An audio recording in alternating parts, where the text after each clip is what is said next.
De un asalto fascista al poder puede surgir un mejor país. Lo que puede venir más radical, una revolución más profunda y una revolución que acabe completo con los privilegios de la oligarquía.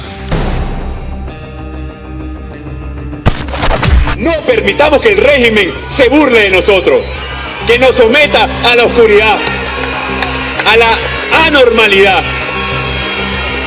Así que con fuerza, con ánimo, les pido levantarnos en los comandos de Operación Ayuda y Libertad, prepararnos para el cese definitivo de la usurpación. Noticias internacionales de hoy. Hola, hola, sean bienvenidos a una emisión más de Noticias Internacionales, la mejor información del momento, y arrancamos con noticias de Venezuela hoy. Juan Guaidó, reconocido por más de 50 países como el mandatario legítimo de Venezuela, mostró su esperanza de que el diálogo con el régimen de Maduro, que tendrá a México como sede, fructifique y lleve un acuerdo que permita convocar elecciones libres y justas. Debemos hacer los esfuerzos para que el proceso de negociación que está por iniciar logre un acuerdo, que es lo que Venezuela necesita, con condiciones para elecciones libres y justas y garantías para todos. Ya hemos prehablado una agenda compleja, difícil, y nos hemos puesto de acuerdo en las bases del arranque del diálogo. Y aspiro que en el mes de agosto, temprano, poder instalar en México, con la ayuda del gobierno de Noruega y posiblemente la participación de gobiernos del mundo, pudiera ser, lo cual contesta tu pregunta, pudiera ser la participación de gobiernos del mundo, entre ellos de Estados Unidos, poder instalar en México una mesa de diálogo, negociación, paz y reconciliación con todas las oposiciones. El líder de la oposición al régimen afirmó que la emergencia que vive Venezuela es insostenible y la ciudadanía clama una solución. El presidente de México, Andrés Manuel López Obrador, anunció que su país aceptó albergar las negociaciones entre el chavismo y la oposición de Venezuela. Acaba de informar el secretario de Relaciones Exteriores, Marcelo Ebrard, que a propuesta de Noruega se propone que México sea sede para llevar a cabo estas negociaciones. Nosotros hemos aceptado porque buscamos el diálogo, expresó el mandatario en una rueda de prensa matutina en el Palacio Nacional. Son pláticas del gobierno de Venezuela y la oposición. Ojalá y se logre un acuerdo. Entonces, sí van a llevarse a cabo esas pláticas y nosotros, ayudamos para que nuestro país sea la sede de estas conversaciones. Posteriormente, fuentes del bloque antichavista informaron a un medio internacional que representantes de los 4 grandes partidos de la oposición de Venezuela acudirán al diálogo con el régimen de Maduro. Dichas fuentes no precisaron si en las mismas estarán representados el 2 veces candidato presidencial Enrique Capriles y el ex vicepresidente segundo de la Asamblea Nacional Stalin González, que ya sostuvieron negociaciones con el régimen en el 2020. Tampoco si estaría María Corina Machado, líder del partido 20 Venezuela. Entre los 4 partidos está Voluntad Popular, liderado por Leopoldo López, y el socialdemócrata Acción Democrática, ambos intervenidos por el Tribunal Supremo de Justicia, que puso al frente a antiguos militantes expulsados por sus compañeros y acusados por ellos de corrupción. También un nuevo tiempo que se define como socialdemócrata y Primero Justicia, del que forma parte Capriles, aunque no han mostrado diferencias públicas con la actual dirección. Dichas fuentes aseguran que el problema de la fecha propuesta para el comienzo de la negociación, el próximo 13 de agosto, es que acuda la delegación nombrada por Nicolás Maduro o que cambie posteriormente de opinión y la aplace. Estamos listos para ir a México. Estamos listos para sentarnos en una agenda realista, objetiva, verdaderamente venezolana, para tratar todos los asuntos que haya que tratar, para llegar a acuerdos parciales por la paz, la soberanía de Venezuela, para que se levanten todas las sanciones criminales sobre Venezuela. Estamos listos. Además, ahora que han dado buenos gestos todos los líderes de la oposición y están anunciando sus candidaturas.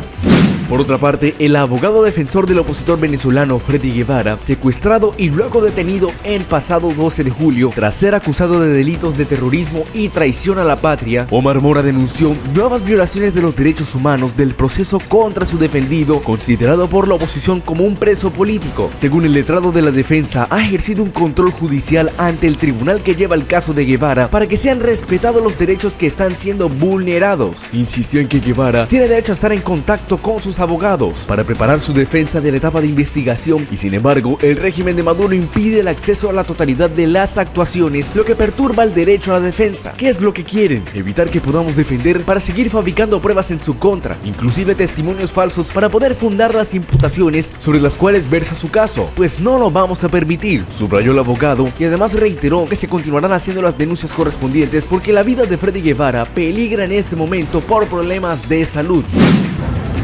Ellos dirán que no hay indulto. Primero, él no ha cometido delito alguno que requiera un perdón. O sea, yo creo que si regularizamos y garantizamos el cumplimiento del debido proceso, Freddy Guevara debería estar en libertad con la resolución del recurso de apelación.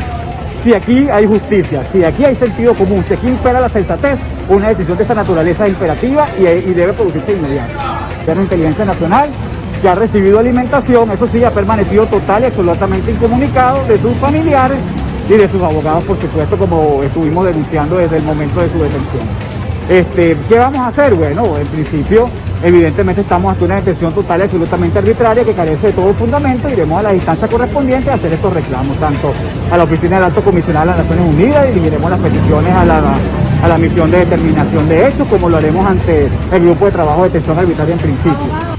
Hicimos la solicitud del control judicial para que se le hiciera el traslado a su cardiólogo, ya que el opositor tiene una infección importantísima como consecuencia del COVID-19 y de su cardiopatía, y de lo cual fue operado y necesita ser examinado por un médico de confianza. En el momento de la captura en julio pasado, Guevara fue acusado de los delitos de terrorismo y traición a la patria, pero posteriormente, el número 2 del chavismo, Diosdado Cabello, agregó que también se le imputa por ataque al orden constitucional y concierto para delinquir. El 12 de julio, Guevara fue secuestrado por parte de las fuerzas de seguridad del régimen de Nicolás Maduro. El político viajaba en una camioneta cuando se detuvieron el vehículo en el que se transportaba por una avenida de Caracas, Venezuela. Luego el dirigente opositor fue llevado al Helicoide, un icónico edificio de la capital del país, utilizado por la dictadura chavista como centro de detención y tortura, y tras 58 horas de desaparición forzada, lo llevaron a los tribunales, donde la dictadura pretende incriminarlo en delitos que jamás ha cometido, y para justificar la nueva oleada de persecución contra voluntad popular, se había informado desde la cuenta oficial de Twitter del opositor Guevara. Según la oposición, el chavismo persigue a estos dirigentes y a otros activistas y defensores de derechos humanos, como el director de la ONG Fundaredes, Javier Tarazona, detenido recientemente y acusado de terrorismo para ocultar la gravedad de una crisis política y humanitaria que desborda al régimen. Para quienes conocemos la verdadera naturaleza y calaña de esta dictadura, es fácil descubrir el terror que se oculta tras el despliegue y la ostentación de su fuerza policial y militar. Le temen a consultar al pueblo para que soberanamente elijan su destino. Le tienen miedo a unas elecciones presidenciales y parlamentarias verdaderamente libres y verificables, apuntó la denominada Plataforma Unitaria de Venezuela.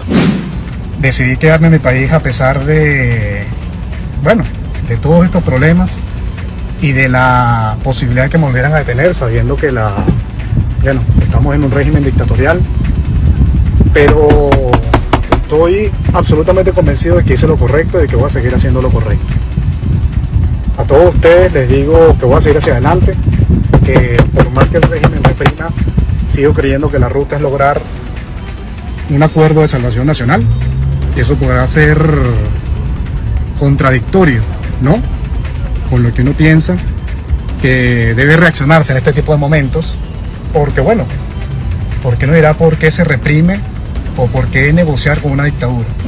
A mediados de julio, Estados Unidos exigió a la dictadura de Maduro que libera al dirigente opositor. En su cuenta de Twitter, Julie Strong, subsecretaria interina norteamericana para asuntos del hemisferio occidental, aseguró que el acto de defender la democracia debe ser aplaudido y protegido, pero lamentablemente en Venezuela te detienen por ello. Le pedimos al régimen de Maduro que suelte a Freddy Guevara y cese sus ataques contra la oposición política. Y por últimas noticias, si Nicolás Maduro no se atrevió a ir al desfile del 24 de junio, que además de ser el Día del Ejército se celebraba el bicentenario de la batalla de Carabobo y tampoco asistió al acto de celebración, la firma del acta de independencia del 5 de julio, menos lo iba a hacer el 4 de agosto, Día de la Guardia Nacional, considerado que precisamente en el aniversario de ese componente hace 3 años ocurrió el intento de magnicidio con los drones de la Avenida Bolívar de Caracas. Desde ese entonces no ha podido vencer el temor a ser objeto de un atentado, aunque en un video que fue transmitido durante el acto de celebración del 84 aniversario de ese componente castrense, se le va a Maduro vistiendo una especie de uniforme que ha usado en varias oportunidades, diciendo que la Guardia Nacional Bolivariana es hoy por hoy profundamente bolivariana, profundamente revolucionaria y más que nunca antiimperialista. En realidad es el componente del cual tiene menos motivos para confiar y no es casual de que sea un componente con más militares presos con conspiración. Maduro había denunciado en varias ocasiones que habían planes de asesinarlo. Por esa misma razón se abstiene de asistir a actos públicos por miedo de un posible atentado. También indicó que recibió información sobre supuestos planes para acabar con la soberanía venezolana. Sin duda alguna, la visita de agentes del gobierno norteamericano en países como Colombia y Brasil que están en desacuerdo con el régimen no obedece a razones de una cooperación bilateral en materia de seguridad y defensa con el vecino país, sino que se constituye en un acto más de injerencismo y provocación por parte del imperio norteamericano, cuyas acciones siempre tienen oscuros intereses como telón de fondo, afirmó el dictador venezolano. Y bueno, hasta aquí llegamos con esta emisión de Noticias Internacionales. Si el video te gustó, regálame un me gusta y suscríbete, es totalmente gratis. Comparte esta información con amigos y familiares para que estén al tanto de lo que pasa en Venezuela y sus alrededores.